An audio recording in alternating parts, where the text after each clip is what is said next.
इसी वक्त वो अपनी बेटी को याद करके उदास हो जाता, फिर कहता उसका बक्स झोंपड़ी में नहीं है, वो भी जल कर राख हो गया है। मैं झोंपड़ी की राख देख कर आया हूँ। फिर आह भर कर कहता बेटी से अब अगले जन्म में ही मुलाकात होगी। मैंने उसकी बात काट कर पूछा कि वो फरार के लिए कश्ती कब लाएगा। वो चौंक पड़ा। कश्ती मैं कल रात नहीं, आज रात ही बस्ती के साहिल से उड़ा लाऊंगा। मुझे डर लगा कि अपने साथ कहीं वो मुझे भी न मरवा दे। मैंने उसे कहा कि तुम फिक्र न करो, मुझे बताओ बस्ती का साहिल किस तरफ है, मैं खुद जाकर कश्ती ले आऊंगा। वो सर को झटक कर बोला तुम नावाकिफ हो, तुम पकड़े जाओगे। साहिल पर एक पहरेदार भी रात को होता है। फिर खुद ही कुछ सोचकर बोला नहीं, मैं अपने दोस्त रम्या से मिलकर उससे मदद हासिल करने की कोशिश करूंगा। तुम अपने रुपयों में से 100 रुपये अगर मुझे दे दो तो वो बड़ी खुशी से खुद ही कश्ती मुहैया कर देगा और किसी से जिक्र भी नहीं करेगा। मेरी समझ में कुछ नहीं आ रहा था कि मैं उसकी कौन सी बात पर यकीन करूं और किस बात पर यकीन न करूं। वो कभी कुछ कहता और कभी अपना इरादा बदल देता। दिन गुजरता जा रहा था। फिर बारिश शुरू हो गई, हवा भी तेज हो गई और समंदर की लहरें जोर जोर से चट्टान से टकरा कर शोर मचाने लगी। वेंकट उठकर गार के धाने तक गया, फिर वापस आकर बोला यहाँ बड़ी मूसलाधार बरसात होती है, ये मौसम बरसात का नहीं है, फिर भी बारिश जरूर हो जाती है। फिक्र न करो, समुद्री हवा अभी रुक जाएगी। बुखार में मेरे पास आकर दीवार से टेक लगाकर बैठ गया। उसने हाथ अपने बगलों में दे रखे थे, लगता था उसे ठंड लग रही है। फिर उसे तेज बुखार हो गया और वो जमीन पर लेट गया। मैंने उसके माथे पर हाथ रखा, माथा फूंक रहा था। मैंने अपनी बुशर्ट उतारी, उसे बाहर जाकर समंदरी पानी में भिगो दिया और उसके माथे पर रख कर पट्टियां करने लगा, मगर उससे कोई ज्यादा फर्क न पड़ा। वेंकट दादा का जिस्म अंगारे की तरह दहक रहा था। उस पर हिज़्यान की कैफियत तारी हो गई और वो अपनी बेटी से बातें करने लगा। कभी उसे आवाज देता जैसे वो रूठ कर चली गई हो, कभी यूं बातें करने लगता जैसे उसके पास बैठी हो। मेरी पोजीशन अजीबोगरीब हो गई थी। वहां उसे मैं कोई दवाई भी नहीं खिला सकता था। उसी से 1-2 बार पूछने की कोशिश भी की कि वहां किसी दरख्त की कोई छाल ऐसी है जिससे उसका बुखार कम हो जाए, मगर वो मेरी बात सुन ही नहीं रहा था। फिर अचानक दूर से मोटर लॉन्च की फटफट सुनाई दी। मैं तेजी से उठकर गार के मुंह पर आकर बैठ गया। देखा कि दूर से लॉन्च की रोशनी समंदर पर पड़ रही थी। मैं जल्दी से वापस आ गया। वेंकट के कानों में लॉन्च की आवाज पड़ी तो मुंह उठाकर बोला मेरी रुक्मणी आ गई है, वो मुझे लेने आई है, मेरी बेटी स्वर्ग से मुझे लेने आई है। हे प्रभु, मेरा अगला जन्म मेरी बच्ची के चरणों में गिरना। मोटर लॉन्च की आवाज काफी करीब आ गई थी। खतरा था कि कहीं वेंकट की आवाज लॉन्च में खड़े सिक्योरिटी गार्ड के कानों में न पड़ जाए। मैंने आहिस्ता से वेंकट के मुंह पर हाथ रख दिया और कहा भगवान के लिए आहिस्ता बोलो, यहूदी लॉन्च पर गश्त कर रहे हैं। लॉन्च हमारी चट्टान के अकब से होती हुई समंदर में आगे निकल गई। जब उसके इंजन की आवाज दूर चली गई तो मैंने वेंकट की तरफ तवज्जो दी। उसका बुखार ज्यादा हो गया था। अपनी बुशर्ट समंदर के पानी में गीली करके लाता और उसके माथे पर रख देता। बुशर्ट देखते देखते गर्म हो जाती, दोबारा उसे समंदर में डुबो कर लाता। इसी तरह रात हो गई। वेंकट पर बेहोशी तारी होने लगी थी। मुझे ये ख्याल बार बार परेशान कर रहा था कि जो शख्स जहां मेरे बहुत काम आ सकता था, अगर उसे कुछ हो गया तो मुझे असर नौ अपने राब्ते की मुहिम का आगाज करना पड़ेगा। फिर किसी इंडियन तमिल के आगे अपनी मनगढ़ंत कहानी को दोहराना पड़ेगा, जाने वो एतबार करे या न करे। वेंकट ने मुझे बस्ती के अपने जिस काबिल एतबार और दोस्त भारतीय तमिल के बारे में बताया था, उसका नाम रमिया था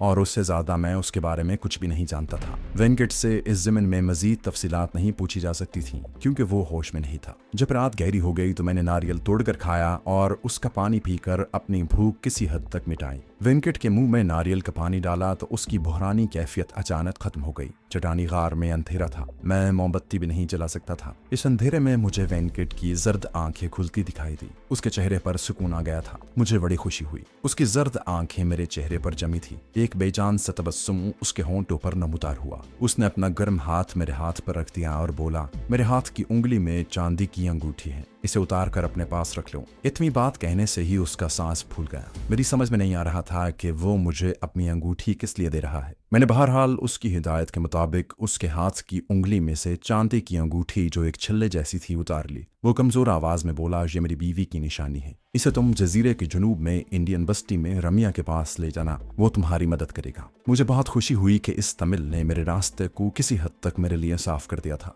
मैं चाहता था कि वो भी सेहतमंद होकर मेरे साथ चले, लेकिन उसके चिराग जिंदगी का तेल खत्म हो चुका था। काले पानी के इस जजीरे के तेज और मोहलक बुखार ने उसके जिस्म को अंदर से जला डाला। उसके जिस्म की रतूबत खुश्क हो गई थी। अंगूठी जब मैंने उसके सामने अपनी उंगली में पहनी तो उसका कपकपाता हुआ हाथ उठा। उसने चांदी की अंगूठी को उंगली से छुआ और फिर उसका हाथ एक झटके से नीचे गिर पड़ा। मैंने उसके सीने पर हाथ रख दिया। वेंकट मर चुका था। रात भर उसकी लाश गार में मेरे करीब ही पड़ी रही। मुझे आधी रात के बाद नींद आ गई थी। आंख खुली तो गार में से दिन की सफेद रोशनी अंदर दाखिल हो रही थी। बाहर निकल कर देखा, समंदर पुरसुकून था। आसमान पर बादल उसी तरह छाए हुए थे और मरतूब ठंडी हवा चल रही थी। सबसे पहला काम मैंने ये किया कि अपनी शर्ट को पहना, जीन्स की जेब में साइलेंसर वाले पिस्तौल को निकाल कर चेक किया, फिर वेंकट की लाश को उठाकर चट्टान के पास ही समंदर में डाल दिया। उसकी लाश पानी में डूब गई क्योंकि चट्टान के पास पानी गहरा था। दिन की रोशनी में चांदी की अंगूठी को गौर से देखा। ये एक मामूली सा चांदी का छल्ला था, लेकिन वेंकट की मरहूम बीवी की निशानी थी। हो सकता है बस्ती के तमिल और वेंकट के दोस्त रम्या पर इसका मतलूबा असर हो या ना हो। वो मेरी मदद करने की बजाय मुझे जजीरे की इस्राएली सिक्योरिटी फोर्स के हवाले भी कर सकता था, लेकिन उस रम्या या राम्या से मिलना जरूरी हो गया था। इसके सिवा मेरे सामने कोई रास्ता भी नहीं था। उससे सिर्फ रात को ही मुलाकात की जा सकती थी, क्योंकि दिन की रोशनी में मुझे देखा जा सकता था। अब मैंने एक बार फिर शाम का अंधेरा होने का इंतजार शुरू कर दिया। नारियल खा खा कर मेरा पेट अकड़ सा गया था। मैंने सोचा कि जंगल में जाकर कुछ खजूरें तलाश करके उनका नाश्ता किया जाए। चुनाचे ये तसल्ली कर लेने के बाद कि समंदर की पट्टी खाली पड़ी है, मैं चट्टानी गार में से निकला और पानी में से गुजर कर दौड़ते हुए रेत की पट्टी उबूर की और सामने वाले जंगल में घुस गया। दरख्तों पर कभी कभी कोई परिंदा बोल उठता था। उसके अलावा जंगल में गहरी खामोशी छाई थी। किसी वक्त दूर से ऐसी आवाज आ जाती थी जैसे कोई फौलाद की चादर पर हथौड़ा चला रहा हो। खजूर के दरख्त वेंकट की जली हुई झोंपड़ी के अकब में एक ऊंचे घास का कता पार करने के बाद वाक़ थे। मैं घास में बड़ी एहतियात से चलता उन दरख्तों तक आ गया जहां घास पर काफी खजूरें गिरी पड़ी थी। खजूरें मैंने वहीं खानी शुरू कर दी। जब पेट भर गया तो काफी खजूरें जेबों में डालकर वापस ऊंची घास में अपने ठिकाने की तरफ चल पड़ा। वेंकट की झोंपड़ी के पीछे ताड़ी की जो हंडिया लटक रही थी, आग की वजह से उसका रस्सी का छींका भी जल गया था और हंडिया जमीन पर टूटी पड़ी थी। मैं दरख्तों की आखिरी कतार में से निकलकर रेतले साहिल पर आने वाला था कि मुझे आदमियों के बातें करने की आवाज सुनाई थी। मैं एकदम रुका, फिर बिजली की तेजी के साथ झोंपड़ी से कुछ दूर एक घने दरख्त के पीछे झुक गया। पिस्तौल मैंने जेब से निकाल लिया था। मेरी आंखें दरख्तों के दरमियान से नजर आने वाले साहिल समंदर पर जमी हुई थी। इंसानी आवाज करीब आ रही थी। फिर मुझे 4 इस्राएली नीली वर्दियों में दिखाई दिए। जो सिक्योरिटी फोर्स के आदमी थे। स्टेन गन कांधों से लटकाए वो सिगरेट का धुआं उड़ाते बड़े खुशगवार मूड में बातें करते चले जा रहे थे। खदशा ये था कि कहीं वो वेंकट की झोंपड़ी की तरफ ना आ जाए, क्योंकि झोंपड़ी से महज ज्यादा दूर नहीं था। मैं चौकस हो गया। इस्राएली सिक्योरिटी गार्ड बातें करते आगे निकल गए। जब उनकी आवाजें दूर हो गईं तो मैं दरख्त की ओट से निकला। एक दरख्त के तने की ओर से झांक कर देखा। इस्राएली गार्ड्स दूर जा चुके थे। जब वो साहिल का मोड़ घूम गए तो मैं भागकर समंदर के पानी में से गुजरता अपनी चट्टानी कमीनगाह में आ गया। एक नारियल तोड़कर उसका पानी पिया, खजूरें निकालकर जमीन पर एक तरफ ढेर कर दी और आराम से टांगे फैलाकर नीम तरास हो गया। मेरा जहन बस्ती के इंडियन तमिल रमिया से मुलाकात की तफसीलात पर गौर करने लगा। इस्राएली सिक्योरिटी फोर्स के आदमियों की गश्त ने मुझे मोहतात कर दिया था। मैं सोना नहीं चाहता था। थोड़ी देर बाद मैं उठकर बाहर देख लेता था। दोपहर को मैंने थोड़ी सी खजूरें खाकर पेट की आग बुझाई, नारियल का पानी पिया और चट्टान के करीब ही समंदरी लहरों में अच्छी तरह से गुस्सी किया और फिर गार में आकर बैठ गया। जिस्म खुश्क हुआ तो समंदरी पानी के नमक ने मेरे जिस्म को जैसे अकड़ा दिया। मैंने बुशर्ट उतारी और उसका तौलिया बनाकर अपने जिस्म को खूब रगड़ रगड़ कर समंदरी नमक की तह से निजात हासिल की और बुशर्ट छाड़कर एक तरफ रख दी। जब सूरज समंदर में मगरिब की तरफ गुरूब हो गया तो मैंने गार के मुंह पर आकर देखा। जंगल में शाम का अंधेरा उतरने लगा था, मगर समंदर पर अभी तक दिन की बाकी मांदा सुर्खी माइल रोशनी फैली हुई थी। मैं वापस गार में आकर बैठ गया। जब साहिल समंदर की आखिरी रोशनी का रंग भी स्याही माइल होने लगा तो गार से निकला और साहिल के दरख्तों के साथ साथ अंदर की तरफ होकर जजीरे के मगरबी साहिल की तरफ चलने लगा।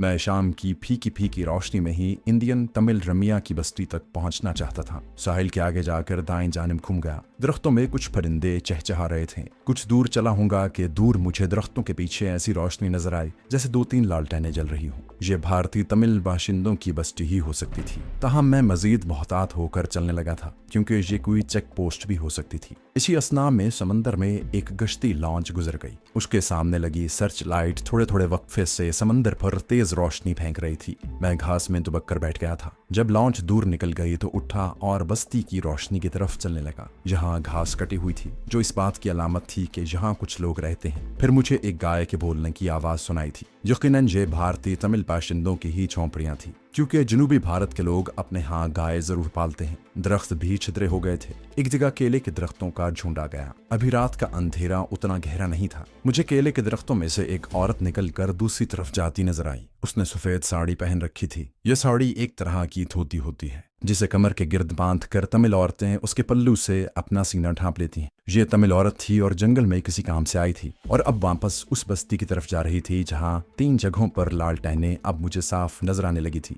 मैं कुछ फासला रखकर उस औरत के पीछे पीछे चलने लगा। बस्ती 6-7 झोंपड़ियों पर मुश्तमिल थी। एक झोंपड़ी के बाहर गाय बंधी हुई थी। 2-3 झोंपड़ियों के आगे चूल्हे रोशन थे और औरतें बैठे खाना पका रही थी। मैं बस्ती के किनारे वाली झोंपड़ी से कुछ फासले पर आकर रुक गया और गौर से जायजा लेने लगा। अचानक पीछे से किसी ने मेरे कंधे को सख्ती से पकड़ लिया और करख्त आवाज में बोला, कौन हो तुम? मैंने तड़प कर पीछे देखा। एक स्याह-फाम धोतीपोश आदमी मुझे अपनी गुलाबी आंखों से घूर रहा था। मैंने हाथ जोड़कर उसे प्रणाम किया और कहा, मेरा नाम फार्डिकर है, मैं मरहट्टा हूँ, मुझे रमिया से मिलना है, मुझे उसके पास पहुंचा दो। उस तमिल ने ताज्जुब से पूछा, मगर तुम यहाँ कैसे आ गए? मैंने जल्दी से कहा, भगवान के लिए आहिस्ता बोलो, मैं केरला से रमिया को मिलने आया हूँ, उसके लिए एक जरूरी संदेश लाया हूँ। मेरे पुरएतमाद लहजे और रवा तमिल जबान का उस पर काफी असर हुआ। उसने आहिस्ता से कहा, मेरे साथ आओ। वो मुझे खाना पकाती औरतों के करीब से लेकर आगे निकल गया। 2-1 मुर्गियां मेरे आगे आकर कक कक करती भाग गईं। तमिल औरतों ने मुझे कदरे हैरानी से देखा और फिर अपने काम में लग गईं।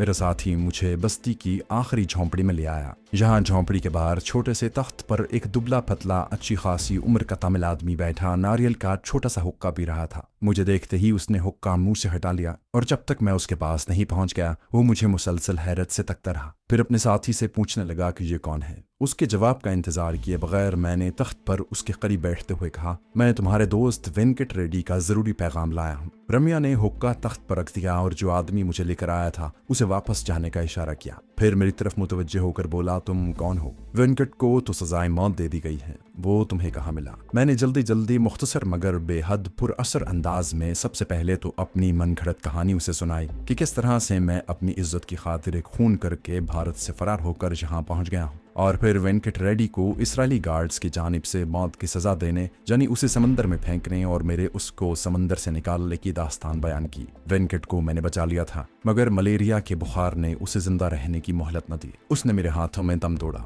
वो तुम्हें और अपनी बेटी रुक्मणी को बार बार याद कर रहा था। अगर वो जिंदा होता तो खुद मुझे लेकर रात के अंधेरे में तुम्हारे पास आने वाला था। मरते वक्त उसने ये अंगूठी मुझे दी कि तुम्हें दे दूं और उसने तुम्हारे नाम ये संदेशा भी दिया है कि तुम मेरी मदद करना। रमिया मेरी तरफ टिकटिकी बांधे देखता रहा। मेरी कहानी सुनने के बाद रमिया मुझे अंदर झोंपड़ी में ले गया। झोंपड़ी में कोई चिराग रोशन नहीं था। उसने मुझे घास पर बिठाया और खुद बाहर जाकर लालटेन की रोशनी में वेंकट की चांदी की अंगूठी को गौर से देखने लगा। कुछ देर अंगूठी को देखने के बाद झोंपड़ी में आकर मेरे सामने घास पर बैठ गया। फिर बोला, ये अंगूठी मेरे दोस्त वेंकट की ही है, ये उसकी बीवी की निशानी है। मैं जानता हूँ ये अंगूठी उसने जीवन भर अपनी उंगली में ही रखी थी, लेकिन तुमने मेरे पास आकर सख्त गलती की है। मैं तुम्हारी कोई मदद नहीं कर सकता। हम लोग खुद यहाँ उम्र कैद किसी जिंदगी बसर कर रहे हैं। यहूदी हमारी कड़ी निगरानी करते हैं। अगर उन्हें तुम्हारी भिनक भी पड़ गई तो वो मुझे और मेरे बीवी बच्चों को बांध कर समंदर में फेंक देंगे। मैं पहले तो जरा परेशान हुआ, लेकिन फिर अपनी तमिल जबान से उसको मजीद मुतासिर किया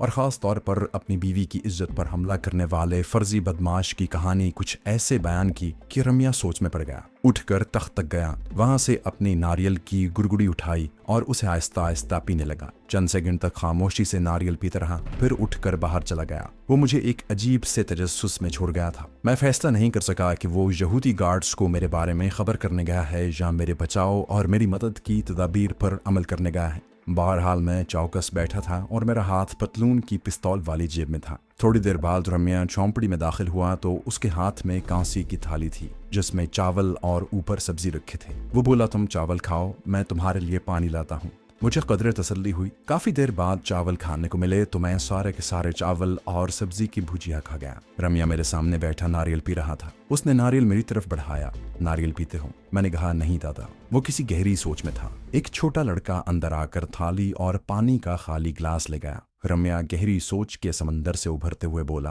पहले तो तुम दूसरे कपड़े पहन लो, मैं तुम्हें धोती कुर्ता ला कर देता हूँ। ये पतलून ठीक नहीं रहेगी। वो एक बार फिर उठकर बाहर गया और मेरे लिए धोती कुर्ता ले आया। मैंने बुशर्ट उतारी हुई थी। बाहर वाली लालटेन की रोशनी झोंपड़ी में आ रही थी। रम्या ने मेरे नंगे सीने की तरफ देखकर कहा, तुम ब्राह्मण नहीं हो, तुमने जनेऊ नहीं पहना है। मैं एक पल के लिए रुका, फिर फौरन बोला, दादा, वेंकट की लाश के साथ मैंने जनेऊ से पत्थर बांध कर समंदर में डाला था। इस तरह से उसकी आत्मा सीधी स्वर्ग में जाएगी। वो गहरा सांस भरकर बोला, तुम ठीक कहते हो, ब्राह्मण वैष्णु भक्त होते हैं, तुम्हारी सेवा हम पर फर्ज है, पर जहाँ बाहर से कोई आदमी यहूदियों की इजाजत के बगैर नहीं आ सकता, तुम यहाँ कैसे रहोगे?